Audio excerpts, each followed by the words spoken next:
Retour de la pause, nous continuons maintenant avec cette mise en garde de l'OMS. L'Organisation mondiale de la santé accueille favorablement les innovations à travers le monde, y compris le recyclage des médicaments, des produits issus de la pharmacopée traditionnelle et la mise au point de nouvelles thérapies dans le cadre de la recherche de traitements potentiels à la maladie du coronavirus. L'OMS reconnaît que la médecine traditionnelle, complémentaire et alternative recèle de nombreux bienfaits. L'Afrique a d'ailleurs une longue histoire de médecine traditionnelle et de tradithérapie, de praticiens de santé qui jouent un rôle important dans les soins aux populations. Des plantes médicinales telles que l'Artemisia annua sont considérées comme des traitements possibles du Covid-19, mais des essais devraient être réalisés pour évaluer leur efficacité et déterminer leurs effets indésirables. Puisque tout le débat, il est là-bas. Oui. Des essais rigoureux pour voir. Est-ce que c'est efficace? Oui, c'est efficace. Mais comme tout produit, il y a des effets indésirables. Oui. Quels sont-ils? Effectivement, c'est ce que nous sommes en train de dire. C'est-à-dire qu'on ne va pas faire les choses à moitié. Effectivement, l'Afrique regorge beaucoup de potentialités dans le domaine de traitement thérapeutique et puis et tout ce que nous connaissons. Aujourd'hui, l'OMS le reconnaît.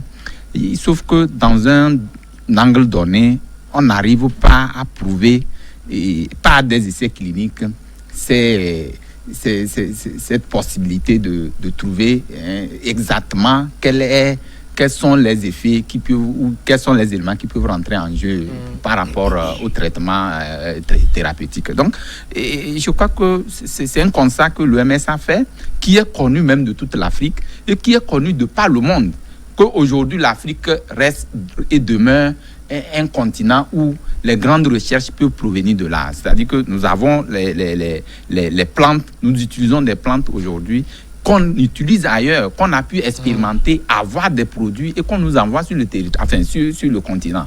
Et donc, comment faire pour que ces différentes positions, ou ces différentes recherches que nous avons, ces différents traitements que nous pouvons apporter au nôtre, qu'on puisse prouver ça à partir des essais cliniques. Donc, c'est la grande interrogation. Le grand débat se situe à ce niveau. Et exactement, je crois que l'Organisation mondiale de la santé devait peut-être mettre les moyens.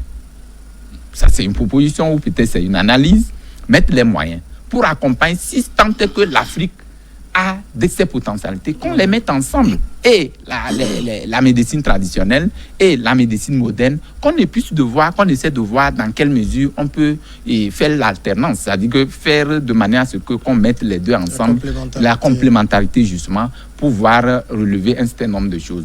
Aujourd'hui, vous êtes convaincus avec moi que la plupart des traitements africains réussissent sur des sujets comme ça, mais on n'arrive pas à prouver. C'est-à-dire que d'abord la dose n'est pas donnée, on vous donne peut-être une plante, vous buvez, ça vous guérit et tout, mais on n'arrive pas à quantifier, on n'arrive pas à sortir une dose normale, on n'arrive pas à voir, comme nous le disons, des effets indésirables. C'est que ça peut créer sur tel sujet, puisque les hommes sont les mêmes, mais n'ont pas les mêmes, comment l'appelle-t-on, les mêmes immunités. Oui. Donc aujourd'hui, je peux prendre tel produit qui peut avoir d'autres effets sur moi, mais tu la prendras, ça n'aura pas d'effet. Donc, je crois que tout ça là, ces recherches scientifiques, ça devait peut-être mener des deux côtés. L'OMS a reconnu, une chose est de reconnaître, l'autre est de faire de manière à ce que pour accompagner ce potentiel africain là, qui est reconnu par le monde entier et que même qu'on peut accompagner dignement. Je crois que l'OMS a bien fait le constat.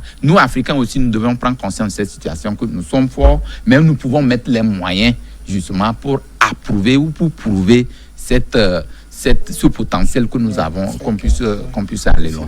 Oui, bon, je partage en partie ce qu'il a dit, mais je me dis que la reconnaissance de l'OMS, à mes yeux, actuellement, me paraît une reconnaissance hypocrite. Ah bon? Pourquoi? Parce que depuis que Covid est sorti, on nous a conseillé en Afrique le pire.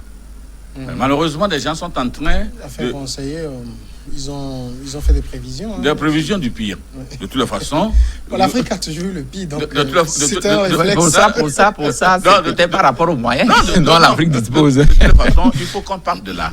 Et bizarrement, des gens ont commencé par sortir de ces innovations et qui, aujourd'hui, nous venons d'en parler tantôt, est arrivé au niveau de la Témésia où on a trouvé que ça peut, si vraiment les choses sont telles que nous le voyons, guérir la chose. En principe, l'Afrique réclamait qu'on reconnaisse qu'elle a aussi des potentialités dans le domaine de la médecine, qu'elle peut vendre, qu'elle peut proposer au monde entier et qu'on refusait. Maintenant, parce qu'à un moment donné, on a constaté que la potion pouvait donner un résultat et ce résultat comparé à ce que les autres donnaient. Et on veut reconnaître cela. Il ne faudrait pas qu'on nous dise que l'OMS accueille favorablement les innovations à travers le monde. Non, nous ne parlons pas du monde, nous parlons de l'Afrique. Nous parlons de la pharmacopée africaine. Oui, mais nous c'est parlons...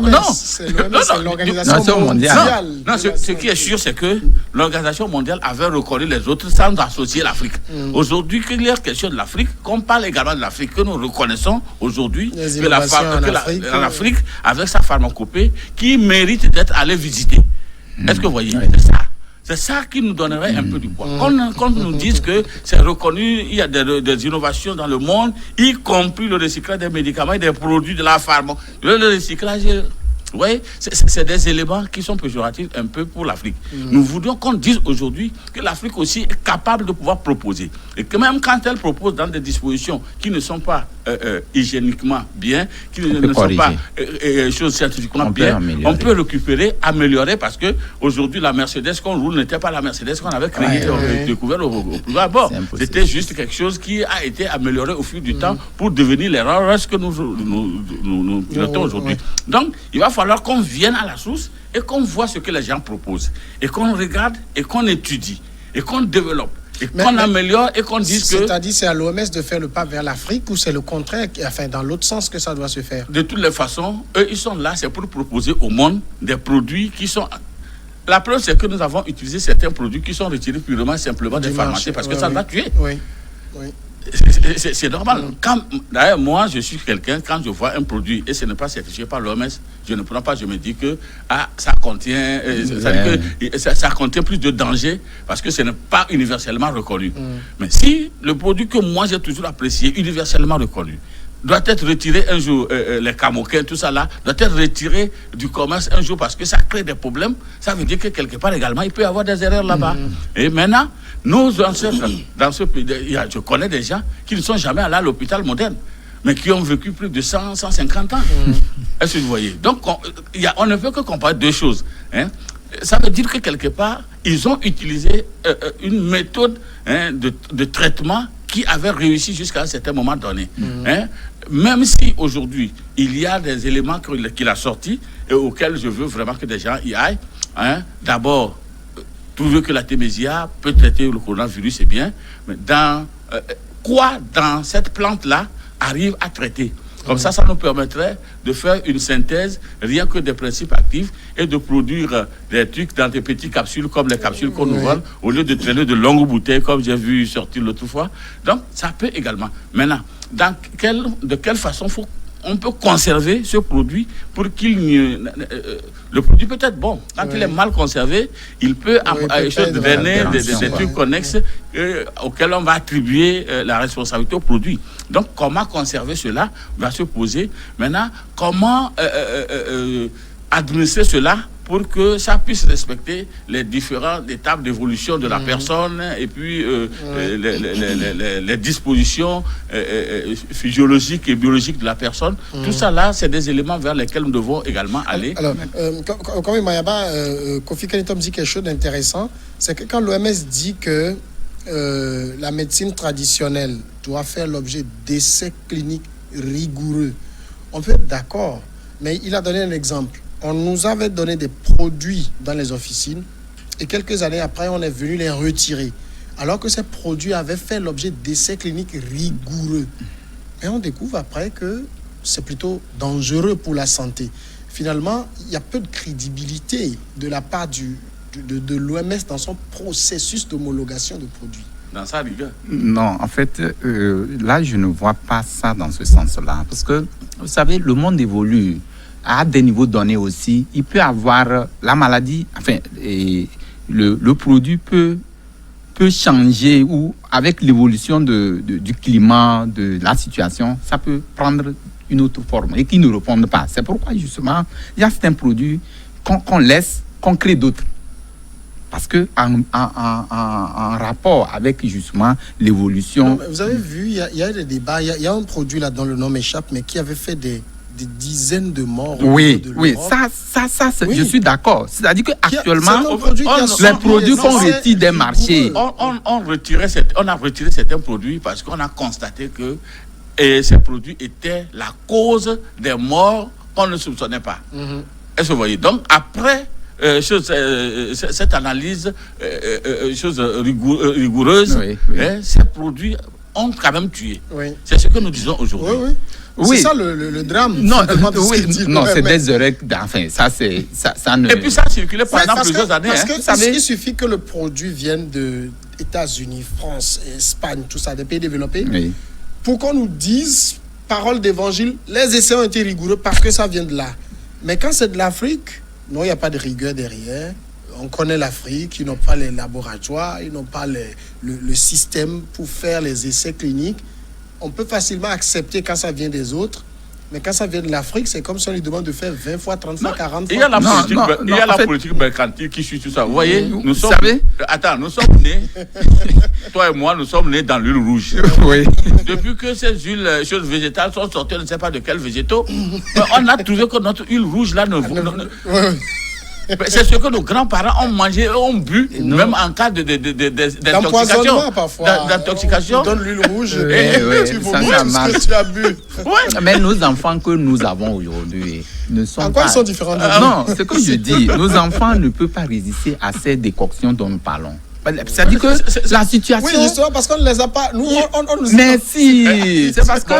Actuellement, moi, je me rappelle que la période la plus dure de mon enfance, c'est que chaque matin, au lever, on devait vous donner une dose d'une décoction que vous devez boire sous l'applaudissement. Et c'est juste après qu'on vous donne à manger. Aujourd'hui, tu ne peux plus donner ça à ton enfant. Pourquoi? C'est aussi ça le problème. Non, parce que en fait, nous sommes en train de... Ce que vous dites, peut-être que je peux l'accepter dans le fait que l'environnement aujourd'hui n'est plus l'environnement d'hier. Il y a beaucoup de souillures qui peuvent infester les herbes que nous utilisons. Mais si ces herbes étaient reconnues dans leur efficacité et qu'on aménageait une place où on pouvait les traiter, les produire dans une certaine sécurité donnée, je pense que ces herbes-là avaient fait leur...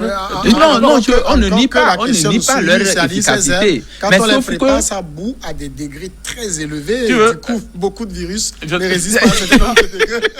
Je ne sais pas si je peux avoir 5 minutes pour vous conter une histoire. Ça va être long, 5 minutes. Une minute. J'étais un jour chez un thérapeute, comme on l'appelait. Et de passage, un monsieur voulait juste le solliciter pour quelque chose parce qu'il avait une femme en travail qui a commencé son travail 3 jours dans une clinique et n'arrivait pas à accoucher. Donc la femme était presque fatiguée, il fallait l'amener au CHU pour la césarienne. Quand on a amené la dame, le monsieur a regardé la dame, il dit de la coucher là-bas. Moi j'ai eu peur parce que d'un instant à l'autre, la dame pouvait mourir et puis je devais être moi à charge. Je voulais partir. Mais entre-temps, le monsieur avait quelques trucs de décoction. Il a demandé à la dame si elle peut boire.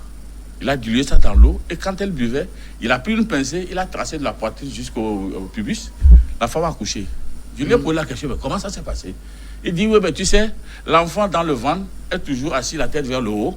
Et pour maintenant sortir, il doit faire une rotation de 90 degrés. Et comme ça, la tête vient. Et il arrive qu'à un moment donné, au cours de la rotation, l'enfant vient et puis est bloqué au niveau médian à 45 degrés. Et ça ne peut plus, l'enfant ne peut plus sortir. Donc, quand la femme buvait, lui traçait, il réorientait le tour de l'enfant. Est-ce que ce n'est pas scientifique? Est-ce que ce n'est pas scientifique? Non, on ne parle que de ce qu'on a vécu. Donc, il va falloir que l'on aille à cette école pour aller voir quel élément de ce qu'il a utilisé, c'était des trucs, voilà, si je vous dis ça, quel élément de ce truc-là a pu permettre cette rotation, ça peut éviter beaucoup de choses. Mais dès qu'on va dire que c'est au dépotoir, il a demandé qu'on aille chercher le reste de nos semences de poules. Et c'est avec ça, il a torréfié, il a fait son truc là, noir là. Et avec quelques herbes, je n'ai pas beaucoup suivi, j'étais un peu distrait parce que j'avais peur. Et le problème est réglé. Vous voyez comment des choses sont? C'est mystique, cette situation. Sauf que. Il y avait rien de mystique là-bas. En fait, cette situation. Il n'a rien prononcé comme parole. Oui, non, il n'a rien prononcé. Mais combien de personnes peuvent tenter d'aller vers cette expérience? C'est aussi ça, qu'on ne peut pas mettre cette expérience-là. La médecine moderne aussi a commencé par quelque part. On a pris des gens, on a pris des gens comme des cobayes et on a expérimenté. Mais ce genre de situation fait aussi qu'on regrette aujourd'hui de n'avoir pas assez écouté nos grands-parents, nous transmettre leurs connaissances. Peut-être nous, aujourd'hui, on aurait pu les mettre par écrit. Parce qu'à l'époque, il suffisait que ton grand-père ou ta grand-mère te regarde, souffrant d'une maladie, fixe les yeux sur toi, allez chercher 2 ou 3 herbes, c'est fini. Tu es guéri. Effectivement. Alors qu'ici, il faut passer par des laboratoires pour pouvoir faire des analyses. Le problème qui se pose actuellement, on tente de méconnaître les vertus de nos tradithérapeutes. Nous-mêmes d'abord. Et ensuite, on fait référence aux produits venant des grandes puissances. Comme tu le dis actuellement, quand nous sommes en ville, quand ton enfant, ta femme accouche, la première des choses, c'est de courir à l'hôpital. Alors qu'au village, c'est une décoction qu'on donne à la dame, elle boit et puis elle est guérie. Personne ne connaît cette histoire de les verres par ici, il faut aller payer tel produit à la pharmacie et tout. Donc aujourd'hui, ça tend à disparaître. Il faut réactiver cela. Mais nous sommes en train de vouloir réactiver. Mais comment ça va se faire? Non, vous comprenez parce que c'est une lutte permanente. Dans ce que l'OMS a déclaré. Oui. Parce qu'il faut dire maintenant, on doit faire face à l'innovation africaine pour voir ce qu'elle nous propose dans sa pharmacopée et voir dans quelle mesure, et même lancer un OSS pour que tous les grands chercheurs là viennent voir de près, parce que c'est sur le terrain qu'on peut faire des analyses. Nous n'avons pas de grand laboratoire ici, donc il faut venir, il faut que des gens viennent avec leur technologie et analyser ce que nous proposons et voir si... Samuel, tu as posé une question qui m'a intéressé. C'est-à-dire, en fait, c'est qui devait aller vers l'OMS? En principe, c'est l'Africain, toi qui as découvert, qui amène pour dire, voilà, j'ai telle expérience, est-ce qu'on peut la mettre en pratique?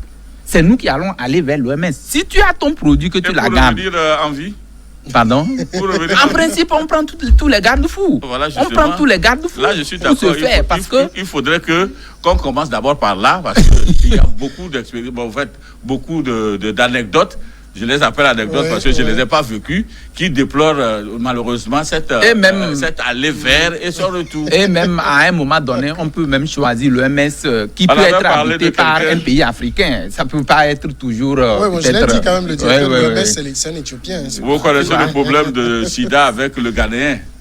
Il s'est passé des choses comme ça que nous avons pris avec Princette, mais à un moment donné, on s'est dit que bon, c'est comme ça. Bon. Monsieur, la pause et on revient pour le dernier sujet. Ouais.